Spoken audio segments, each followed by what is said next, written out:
शिंपला एका ट्रकने जबरदस्त धडक दिल्याने एकाचे शर्ट फाटले तर दुसऱ्याचे बनियान। आज पारगावच्या मार्केटमध्ये झालेल्या तुफान हाणामारीत टोमॅटोचे डोके फुटले, 10 वांग्यांचे देठ तुटले आणि बटाटे दादा किरकोळ जखमी झाले।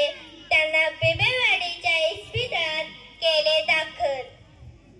कुमारी चहापती हिने चिरंजीव साखरे सोबत लग्नाला नकार दिल्याने साखरेने उकळत्या पाण्यात उडी मारून जीव दिला असून अधिक तपास हवालदार आले साहेब व वेलचीताई करत आहे। काल मध्यरात्री भर उन्हात वडगाव फाटा येथे मुंगी व हत्तीच्या धडकेत 2 हत्ती जबरदस्त जखमी तर एका हत्तीची प्रकृती चिंताजनक। वारणा नदीला आलेल्या महापुरामुळे नदीतील सर्व माशांचा झाडावर जाऊन राहण्याचा निर्णय।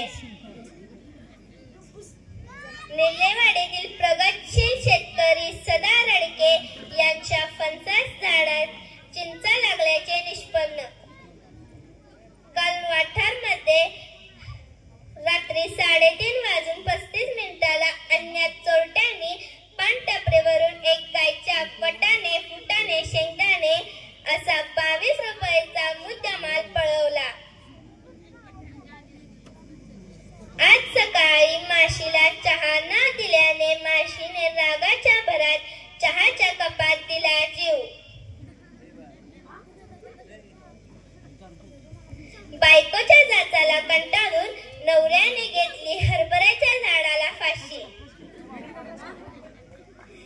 काल सकाळी जुने चौरे येथून म्हैस पळून गेल्याने मालकाच्या जाचाला कंटाळून रेडक्याने दिले 2 लिटर दूध। काल दुपारी पारगाव ते वाठार महामार्गावरती कलिंगड आणि द्राक्षाचा भीषण अपघात। काल बेडकाच्या वाढदिवसानिमित्त हत्तीला आमंत्रण न दिल्याने हत्तीने बेडकाला दिवसाढवळ्या केले किडनॅप। साखरेचे भाव अचानक वाढल्याने सरकार